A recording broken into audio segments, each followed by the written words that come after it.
You can build a reputation. You can build a following. You can build a dream, an idea. If it's not rooted in what God has for you, it will come to naught. The second that the applause fades, that idea crumbles. This is what Proverbs 22:1 says, a good name is to be more desired than great riches. At my funeral, I want people to show up, obviously. I mean, thanks, Gene. Gene's like, don't worry, I'll be there.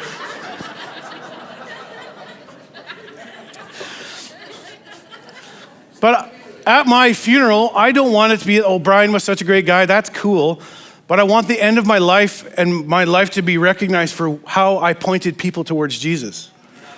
The impact that I had on people's lives, not how well I talked to them when they came into church on a Sunday. I want them to know that, oh, that Brian guy, he made a difference because of God working through him. That's what I want. That's what KCC and our heart and our vision of this church is. That's what we want. So this is the thing, is wealth fades, but character will multiply. Character grows. Character triples. Legacy is built when your faith becomes a pattern in your life, not a side thought. Every one of us is building something, a career, marriage. Maybe you're trying to build a social media brand, reputation.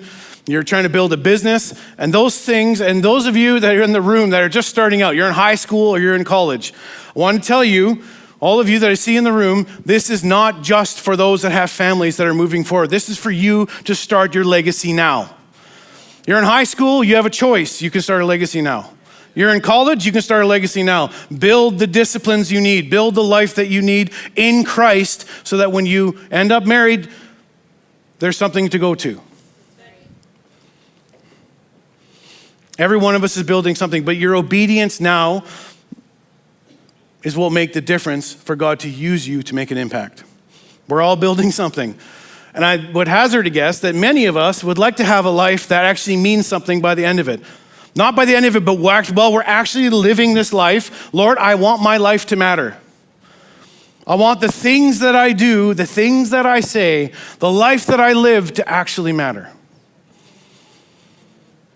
But there's a truth that maybe some of us don't want to admit. We can build a life, a whole life, brick by brick, stone by stone, wall by wall, step by step, and still end up with nothing if God's not in it. What do we see in our culture all the time? People build, and they're left with nothing at the end of their life. No family, no friends, no community, no church. Because only God builds things that can survive time and eternity. So in my study this week, I found this quote, and it was attributed to Napoleon Bonaparte. He conquered a part of Europe, and I guess he was saying they had dominated a territory of like 44 million people. And at the end of his life, he was exiled to an island because no one really cared for him.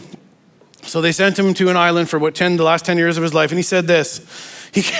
Interestingly enough, apparently he was well known to being quite arrogant of a guy, but he said this, he compared himself to Alexander. So he said, Alexander, Caesar, Charlemagne, and I have founded empires.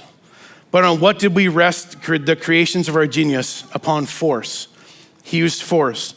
Jesus Christ founded his empire upon love, and at this hour, millions would die for him. He realized that his whole legacy was built on force and none of it was useful. He destroyed lives and nations and countries all for his own gain. And at the end, he was left with nothing. And he realized that Jesus Christ, there's millions of people that were willing to die for him in that moment. That's an amazing, amazing thing for him to realize that. This is what Psalms 127:1 says, unless the Lord builds the house, I'm going to use this a few times today, the builders labor in vain. You can build a reputation. You can build a following. You can build a dream, an idea. If it's not rooted in what God has for you, it will come to naught. The second that the applause fades, that idea crumbles. Surrender to him isn't weakness. And our need of him isn't weakness, it's a strength, church.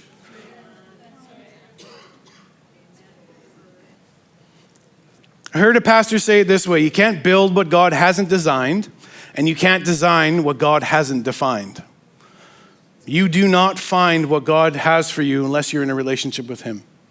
That's why every legacy that we have in our life, mine for my children, from as a husband, as a father, as a leader in this church, God, I need you. That's where we start. God, I need you. Every biblical legacy begins with acknowledging that we need him.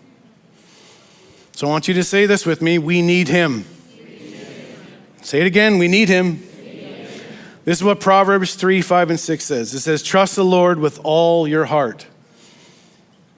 Do not lean on your own understanding in all your ways. Not some, not a few, not occasionally. In all of your ways, acknowledge him and he will make your path straight. Before God can build through you, he builds in you. God's not looking for the most gifted builders, for the ones that are smartest, the greatest, that has the most character, the most charisma. He's looking for the most surrendered heart. The one that says, I don't have all of this together, God, but I need you. I can't lead this way. I need you. This is what we need. That's what Proverbs 5, or this Proverbs is really saying. It's not a verse about getting a direction. It's about actually surrendering control. The one that always catches me is the one at the end where he's like, he makes my crooked path straight. As if assuming that my crooked path, that I'm crooked. I take offense to that sometimes. I thought this was a pretty good plan, but he has actually said, I'm going to take your crooked path and I'm going to make it straight. And if I trust in him, I'm assuming that he knows better than I do and that my crooked one should be straight, but it's crooked and it's taking me off path. That means I'm off mission. I'm not doing what God's called me to. Dependence on him isn't weakness, it's wisdom. When you realize, here it is, and I struggle with this, when you realize I can't lead, I can't parent, I can't be a husband without him, that's when God starts to move through you instead of around you. God went around me for so long because I'm stubborn.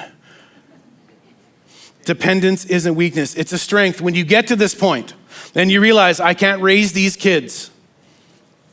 I can't lead this team. I can't build this business. I can't finish college or high school. I can't do anything. I can't build this ministry. I can't even sustain my own faith without him. Because of what did we say? We need him. Say it again. We need him. We can't do any of it without him. This is the posture that God blesses. That's broken before him. That says, God, I need you. In order to succeed in anything that I'm doing, God, I need you. This is what there's two scriptures, John 5:19 and John 15:5. It says, truly I say to you, this one's not on the screen, the Son can do nothing of his own accord. Interesting. But only what he sees the Father doing. He's only doing what the Father is telling him to do, and he sees the Father doing.